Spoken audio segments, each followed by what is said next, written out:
As we've been reporting this week, the exchange rate has been rising, of course, because the US debt crisis has been depressing the US dollar. But the Australian dollar was supercharged by the Consumer Price Index at 11:30 today when the CPI came out. It jumped from 109.5 to 110.5, an extraordinary move in a currency in just 10 minutes. Here are the basics on the CPI. With everything included, the average price is up 3.6% year on year. That's the headline rate. With the most volatile items out, which is called the underlying rate of inflation, it's 2.7%, up from 2.3%. The dollar now sits at 110.5, a level it hasn't seen since about 12 months before the float in 1983, and very close to the $1.12 level that prevailed for decades up to 1971.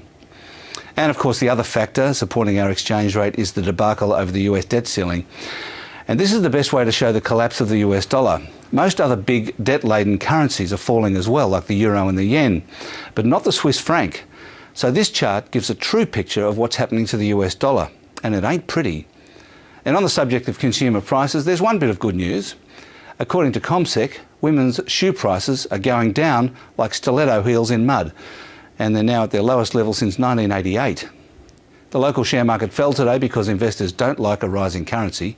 The All Ordinaries fell sharply at 11:30 when the CPI came out and the dollar jumped, and all the banks and resources stocks closed lower. BlueScope was absolutely crunched by the rising dollar, as was CSL.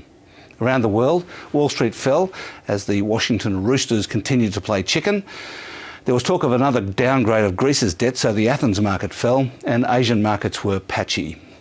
And that's finance.